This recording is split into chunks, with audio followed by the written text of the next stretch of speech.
ಇದೆ ರೀಲ್ ಒಳಗಡೆ ನಾನು ರೀಲ್ ಬಿಟ್ಕೊಂಡೆ ಬಂದಿರೋದು ನಾನು ಬರೀ ರೀಲ್ ಇದೆ ಅಂತ ಮತ್ತೆ ಆ ರೀಲ್ ಬಗ್ಗೆ ಚರ್ಚೆ ಮಾಡಿ ಅವ್ರ ಬದುಕೇನಿತ್ತು ಹಿಂದೆ ಬಂದ್ರಲ್ಲ ದೊಡ್ಡಹಳ್ಳಿಲಿ ಕೂಡಳ್ಳಿ ಹಳ್ಳಿಲಿ ಅದನ್ನು ಮತ್ತೆ ಜ್ಞಾಪಕ ಯಾಕೆ ಮಾಡ್ಕೊತೀರಿ?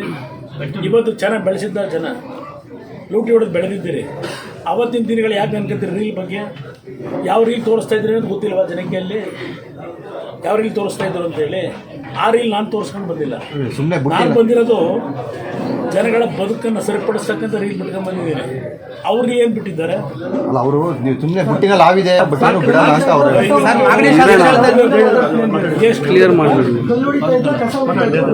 ನೋಡಿ, ನಾನು ನನ್ನ ವೃತ್ತಿ ಈ ಎಜುಕೇಷನ್ ನಾನು ಮಾಡ್ತಾ ಇದ್ದಾಗಲೇ ಬೆಂಗಳೂರು ನಗರದಲ್ಲಿ ನಾನು 3 ವೆಹಿಕಲ್ ಇಟ್ಕೊಂಡಿದ್ದೆ, ಲಾರಿಗಳು.